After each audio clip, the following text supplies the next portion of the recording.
Bienvenidos y bienvenidas estudiantes a este nuevo video de historia. En esta ocasión nos hemos reunido 3 docentes de Historia, Geografía y Ciencias Sociales para ayudarte a ti, estudiante de octavo año básico, a comprender mejor los contenidos de la unidad de modernidad. El día de hoy abordaremos el Renacimiento, influyente movimiento cultural y artístico surgido en esta época. Estudiaremos sus principales exponentes, obras relevantes y aportes fundamentales para el estudio de la historia del arte. Muy buenos días, estudiantes. Nos hemos reunido hoy 3 docentes de historia para presentarles a ustedes el tema del Renacimiento en línea con los contenidos que estamos estudiando acerca de la modernidad. Entonces, para partir, me gustaría definir más o menos de forma muy simple qué es lo que es el concepto de renacimiento. Se entiende por renacimiento un movimiento cultural y sobre todo artístico que se desarrolló en Europa entre los siglos XV y XVI. Puntualmente el Renacimiento se dio en el norte de Italia, en las principales ciudades de Estado italianas, a raíz de diversos factores de tipo histórico, económico y social que procederé a mencionar más adelante. Fundamentalmente el Renacimiento va muy en línea con lo que en videos anteriores se trabajó con el nombre de humanismo, con lo que era el humanismo, con un cúmulo de conceptos asociados o elementos centrales que componen lo que vamos a denominar como el humanismo renacentista, que vendría a ser esta idea del antropocentrismo, cuando el ser humano se considera como el centro y la medida de todas las cosas, el racionalismo, el espíritu crítico, la idea del individualismo y el humanismo cívico, que fue lo que se trabajó en el video previo. Entonces, cuando hablamos en un sentido estricto de qué se conoce como estilo renacentista en el arte, ¿cierto? Hablamos puntualmente de las artes clásicas, vale decir, de la arte plástica como la pintura, la escultura y la arquitectura. Entonces, en esas 3 concepciones artísticas, bueno, también hay otras, pero esas son las clásicas, se mostró o se muestra evidentemente fuertemente lo que es el estilo renacentista. Entonces, para ir avanzando en este video, a medida que vayamos mencionando ciertas características de este arte renacentista, se irán acompañando ciertas imágenes de pinturas clásicas que o obras clásicas del arte renacentista que de alguna u otra forma van a permitir graficar, porque acá hay que ver, ¿cierto? Y entender qué es lo que es, a qué nos referimos con características del arte renacentista. Entonces, en primer lugar, vamos a hablar acerca de los temas que abarca el arte renacentista. El Renacimiento, como concepto de renacimiento, como concepto de renacer, busca el rescate de la antigüedad clásica, vale decir, de Grecia y de Roma, tal como se mostró en el video anterior. Por lo tanto, desde el punto de vista del arte, del Renacimiento, todo lo que no es griego o romano clásico va a ser considerado un arte bárbaro. Entonces, como ustedes ya han estudiado el arte medieval, sobre todo el arte de la segunda parte de la Edad Media, que es el arte gótico tiene ese nombre porque se le denominó gótico por bárbaro, que era algo fuerte de llevar. Entonces, esta idea del renacer de la cultura, del renacer del ser humano, esta idea del humanismo y el antropocentrismo va a permitir que también exista un renacer del arte. Y ese es el arte del Renacimiento, ¿cierto? Entonces, el primer interés que tiene desde el punto de vista de los temas que aborda, o sea, en qué se basan las pinturas, qué historia cuenta la pintura, es el tema de la mitología, sobre todo la mitología griega y romana. Entonces, hay un interés por la cultura clásica en el arte renacentista. Vamos entonces a encontrar que muchos artistas de la época, muchos autores de la época, van a ver influenciar sus obras muy fuertemente por esta concepción de los mitos griegos y romanos. Entonces, por ejemplo, vamos a encontrar obras clásicas en pintura, por dar un ejemplo, del arte renacentista, como es el nacimiento de Venus, lo que ustedes en este minuto pueden ver ahí en pantalla, que es de Sandro Botticelli, y ahí Venus es una diosa, ¿cierto?, romana, y dentro de esta idea de la pintura, Sandro Botticelli, que es un artista famosísimo del Renacimiento, se inspira en esta idea de la Venus, ¿cierto?, y empieza a desarrollar muchas obras, ¿cierto?, relacionadas a este tema. Por ejemplo, Venus y Marte, otra obra de Sandro Botticelli. Entonces también tenemos de Rafael, otro artista de la época, Rafael Sanzio, una obra llamada El triunfo de Galatea, también inspirada, ¿cierto?, en concepciones en concepciones mitológicas. Danae, ¿cierto? Recibiendo La lluvia de oro de Tiziano, otro autor del Renacimiento, pero a lo que quiero llegar es que los temas, todavía no vamos a hablar de la técnica de la época, sino que de los temas que son tratados por las obras, sobre todo las pinturas de la época, son puntualmente mitos griegos y romanos. El otro tema que es tratado en muy profundidad por el Renacimiento son los temas de corte religioso. Entonces aquí hay que tener mucho cuidado cuando hablamos de religión. ¿De qué religión estamos hablando? De la religión católica, ¿cierto? Cristiano-católica. Es importante esto porque uno pensará, oiga, pero ¿cómo profesor dice eso si se supone que el Renacimiento y el humanismo es un corte con la Edad Media, es un corte con la religión, es un corte con el teocentrismo? Y claro, es un corte con la explicación teocéntrica del mundo, pero eso no implica que la religión no vaya a influenciar el arte o no vaya a influenciar los temas que abarca el arte. Por lo tanto, vamos a encontrar también muchos temas asociados a la pintura, a la escultura, que se van a desprender de motivos religiosos.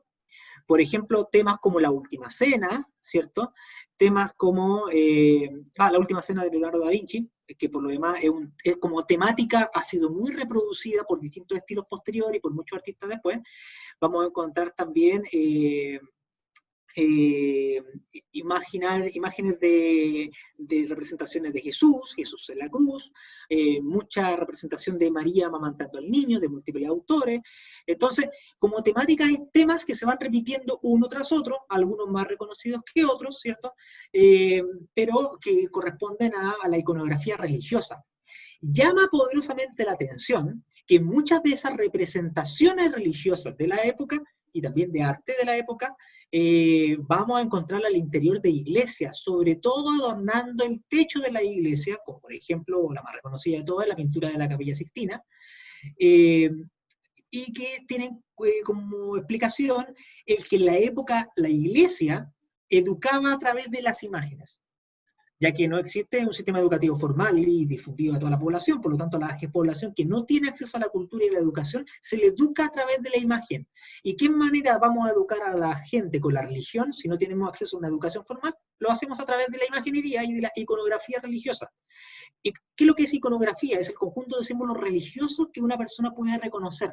Por ejemplo, una cruz, por ejemplo, un halo, ¿cierto? Por ejemplo, la corona de espinas, por ejemplo, los clavos en la cruz de Cristo, ¿cierto? Por ejemplo, la imagen de Cristo sufriente. Entonces, empieza a desarrollarse un conjunto de símbolos religiosos, que le debemos denominar iconografía religiosa, que va a ser la iconografía del Renacimiento y que va a estar presente en la iglesia. Por eso, llama poderosamente la atención eso, que si bien el humanismo y el Renacimiento buscan romper con el pensamiento teocéntrico, sí utilizan ese arte, ¿cierto?, para educar en la religión. Y por esa razón muchas iglesias están adornadas también en su interior con esta iconografía y retratos religiosos.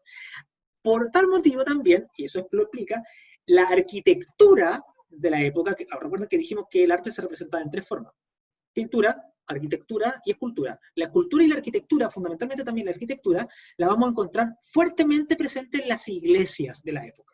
Cuando vemos una iglesia de la época en Italia, decimos que esta iglesia tiene un estilo renacentista por varias razones. No vamos a explicar en detalle la técnica, pero me interesa que ustedes vean que el arte, los artistas, cuando construyeron una iglesia, lo hacían inspirados con este estilo arquitectónico renacentista, puesto que en su interior vamos a encontrar también representaciones de este estilo, ¿cierto? Puesto que la iglesia era una de las principales instituciones que estaban de alguna manera interesadas en difundir la palabra del Señor, difundir la enseñanza de Cristo a través de la educación, a través de la imagen.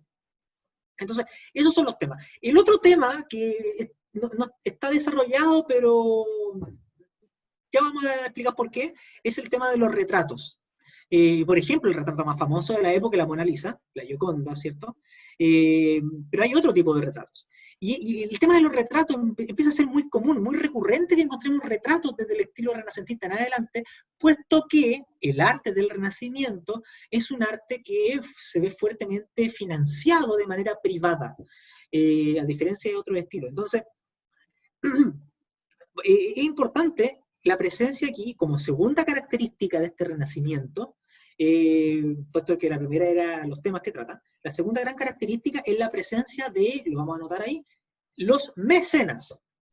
¿quién es un mecenas? Un mecenas es cualquier persona que tiene poder económico suficiente y en exceso para poder financiar la vida de un artista para que éste trabaje para ti, creando obras para ti.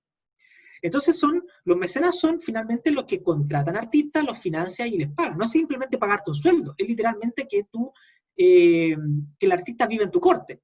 Entonces hay familias muy poderosas en el norte de Italia, producto de que en esa época Italia se volvió el centro de Europa, el centro económico de Europa, porque concentraba las rutas comerciales entre Oriente y Occidente, puesto que, como mencionaba el colega Diego anteriormente, producto de la caída de Constantinopla, las rutas comerciales con Oriente que antes pasaban por esa ciudad se cerraron, y desde ese momento toda la mercadería empezaba a ingresar por barcos. Y los puertos más importantes de la época en Europa, que eran los más cercanos a los puntos más importantes de Europa, son los puertos del norte de Italia, y que se transformaron de alguna manera en las ciudades más prósperas de la época. Por lo tanto, la gente que gobierna esas ciudades van a ser familias muy poderosas y familias que van a empezar a contratar los servicios y van a financiar los servicios de estos artistas. Y eso es lo que vamos a denominar mecenas. La Iglesia Católica también fue una gran mecenas de artistas y contrató muchos artistas. Por lo que dijimos recién que buscaba de alguna manera educar a través de la imagen. Siguiendo dentro de las características del Renacimiento, vamos a ver cómo se empieza a utilizar lo que mencionamos anteriormente, el estudio de la naturaleza, o el estudio de la fisonomía, o el estudio de algo para poder explicar la composición de un cuadro.